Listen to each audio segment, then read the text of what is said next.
Jan Suraaj party के संस्थापक प्रशांत किशोर ने किशनगंज जिले के पौवाखाली हाई स्कूल मैदान में मंगलवार को आयोजित एक जनसभा में भाजपा के साथ साथ असदुद्दीन ओवैसी पर तीखा हमला बोलते हुए कहा कि नरेंद्र मोदी ने देश का सारा पैसा गुजरात में लगा दिया।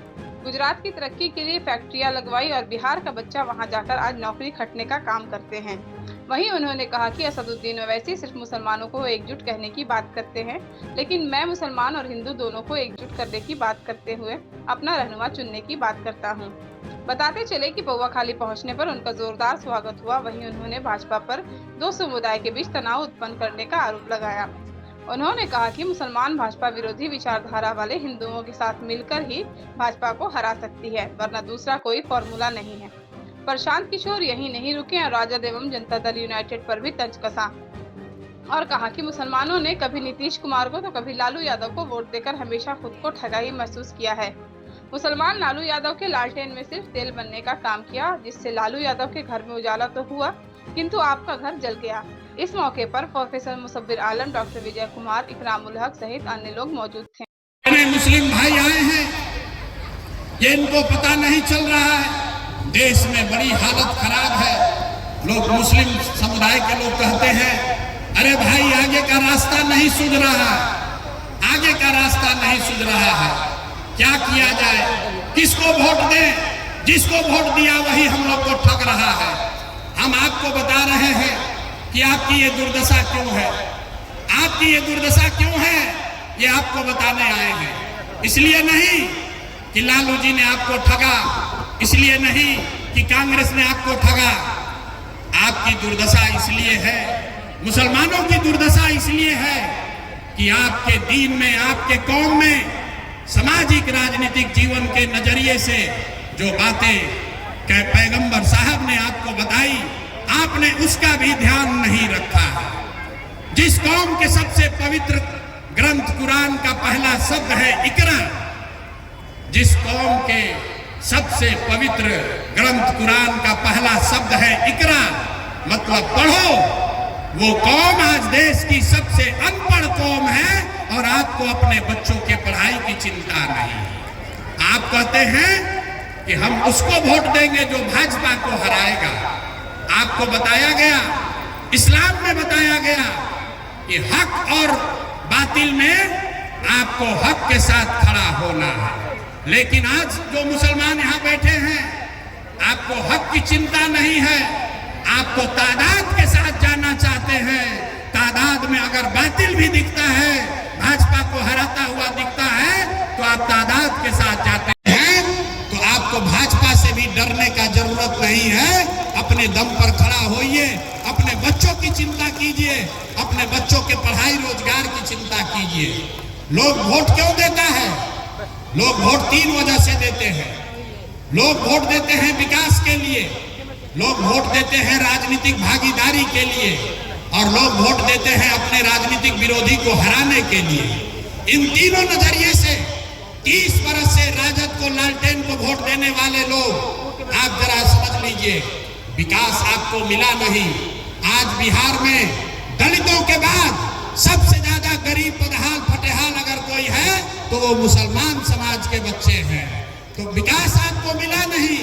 भागीदारी का तो आलम ही ये है कि पूरे बिहार में आबादी के हिसाब से आपके 40 विधायक होने चाहिए। पूरे बिहार में खाली 19 मुस्लिम विधायक हैं। 1650 मुखिया होना चाहिए, 1100 से कम मुखिया है। 27,000 से ज्यादा वार्ड सदस्य होने चाहिए, 11,000 से कम वार्ड सदस्य मुस्लिम हैं। ये इसलिए है कि आपकी राजनीतिक विरासत को खत्म कर दिया गया। लालू जी ने बता दिया कि भाई तुम राजनीति मत करो, हमारे पीछे चलो, हमारे लालटेन में किरासन तेल बनकर जलते रहो, हम तुम्हारे यहाँ रोशनी करेंगे। लेकिन आपने देख लिया, 35 बरस से जिस लालटेन में आप किरासन तेल बनकर जल रहे हैं, रोशनी हो रही है लालू जी के घर में और जल रहा है आपका और आपके बच्चों का भविष्य। तो तय आपको करना है कि आपको लालटेन में किरासन तेल बनना है कि अपने घर में रोशनी और प्रकाश लेकर आना है। तो मेरे भाई, एक बार जीवन में जो बात इस्लाम में बताई गई उसको फॉलो कीजिए। अपने बच्चों के पढ़ाई रोजगार की चिंता कीजिए, हक के साथ खड़े होइए, तादाद की चिंता मत कीजिए, हक के साथ खड़े होइएगा, अपने आप सही रास्ता निकलेगा, अपने आप भाजपा को हरा पाएंगे। यही आपसे अपील करने आए हैं। आप सबका यहाँ आने के लिए, बात सुनने के लिए बहुत बहुत धन्यवाद। सब लोग जरा अपने अपने बच्चों का चेहरा याद कर लीजिए, सब आदमी अपने अपने जरा बच्चों का चेहरा याद कर लीजिए और अपने बच्चों के नाम पर ईमानदारी से बताइए, आप में से किसने जीवन में एक बार भी अपने बच्चों के पढ़ाई रोजगार के लिए वोट दिया है? देखिए यहाँ की जनता का हालत देखिए, चुप, कितना जोर से बोले हैं, ए भैया पढ़ाई या रोजगार होना चाहिए। अरे भाई, आप लालू नीतीश को गाली दे रहे हैं, नेता अफसर को दोषी बता रहे हैं, आपने तो अपने बच्चों के पढ़ाई रोजगार के लिए वोटे नहीं दिया। अब कोई खड़ा होकर कहेगा कि ए भैया हम लोग से तो कोई पढ़ाई रोजगार के लिए वोट मांगने आया ही नहीं, और इसका क्या गारंटी है कि अगर पढ़ाई रोजगार के लिए वोट देंगे तो हमारे बच्चों को पढ़ाई रोजगार मिलेगा। वोट हम लोग किसको दें? लालू को दें कि नीतीश को, मोदी को दें कि जनसुराज को? हम आपको बता रहे हैं, जिसको मन है उसको वोट दीजिए। अभी 2 मिनट में जादू दिखेगा कि आपके बच्चों को पढ़ाई रोजगार कैसे मिलेगा। पूरे बिहार में आप जरा, अब हम गिनवा, आपको दूसरे सवाल का जवाब देना है, उसके बाद आपको जादू दिखेगा। जरा सब लोग सोच के बताइए, आज तक आपने जिन नेताओं को वोट दिया, उन नेताओं ने आपके और आपके बच्चों के लिए कुछ काम किया है कि नहीं किया है? हाथ उठाकर बताना है, नेताओं ने आपके बच्चों के लिए काम किया है कि नहीं किया है? हाथ उठाकर बताइए, तबे आगे बढ़ेगा बात। अरे किया है कि नहीं किया है? हाथ उठाइए और बोलिए, किया है कि नहीं किया है? नहीं किया है, नहीं किया है ना, पलटिएगा मत, वीडियो में रिकॉर्ड हो गया, यहाँ लोग आए हैं। हम भी ये कह रहे हैं कि आपका रहनुमा कोई दूसरा नहीं हो सकता है, मुस्लिम कौम से ही कोई रहनुमा खड़ा होना चाहिए। लेकिन ओवैसी साहब और जनसुराज में एक मूलभूत फर्क है। ओवैसी साहब ये कह रहे हैं कि मुसलमानों को एकजुट होना चाहिए और अपना नेता, अपना रहनुमा खड़ा करके लड़ाई लड़नी चाहिए। जनसुराज ये कह रहा है कि मुसलमानों को अब एक साथ खड़ा होना चाहिए, अपना रहनुमा चुनना चाहिए। लेकिन ये जो लोकतांत्रिक लड़ाई है वो अकेले नहीं, उन हिंदुओं के साथ लड़ना चाहिए जो विचारधारा के आधार पर आज भाजपा से लड़ने को तैयार है। इसीलिए जनसुराज के झंडे में 2 ही चित्र है, एक गांधी और एक बाबा साहब अम्बेडकर। क्योंकि जो गांधी को मानने वाले लोग हैं, जो बाबा साहब अम्बेडकर को मानने वाले लोग हैं, वो भाजपा के साथ कभी भी विचारधारा के आधार पर नहीं जा सकते हैं। तो अगर आप गांधी और अम्बेडकर के मानने वाले लोगों के साथ सामाजिक राजनीतिक गठजोड़ बनाएंगे, तब भी आपको सफलता मिल सकती है। पूरे बिहार में, किशनगंज में यहाँ आए हुए बहुत सारे लोगों ने 5 किलो अनाज के लालच में मोदी जी को, भाजपा को वोट दिया है। तो बिहार में चाहे जितना चोरी भ्रष्टाचार है, 1 किलो चोरी करके यहाँ के गरीब को 4 किलो अनाज मिल रहा है कि नहीं मिल रहा है? अरे बोलो भैया, 4 किलो अनाज मिल रहा है कि नहीं मिल रहा है? आपने, हमने वोट दिया हिंदू मुसलमान बनके। भाजपाइयों ने कहा चुनाव से पहले सारा हिंदू एक हो जाइए, मुसलमान को सबक सिखाना है, मुसलमान नहीं जीतना चाहिए। हम लोग को अयोध्या में राम जी का मंदिर बनाना है। तो जितने यहाँ लोग आए हैं, जितने हिंदू आए हैं, आपके गांव में नाली गली नहीं बना, स्कूल अस्पताल नहीं हुआ, फैक्ट्री नहीं लगी, लेकिन आपके वोट से अयोध्या में राम जी का मंदिर बना है कि नहीं बना है? आपने, हमने, कई लोगों ने वोट दिया जाति के नाम पर, अपने जात के नेता को। बिहार में आदमी कहता है जिए चाहे मर जाए, अपना जात वाले को ही वोट देंगे। तो बिहार में आपके जात के नेता ने आपके बच्चों के पढ़ाई रोजगार का बात किया या नहीं किया, लेकिन जाति का बात और जाति का गिनती जनगणना पूरा बिहार में कराया है कि नहीं कराया है? अरे जाति का जनगणना हुआ है कि नहीं हुआ? तो बताते कहे नहीं, सो क्यों रहे?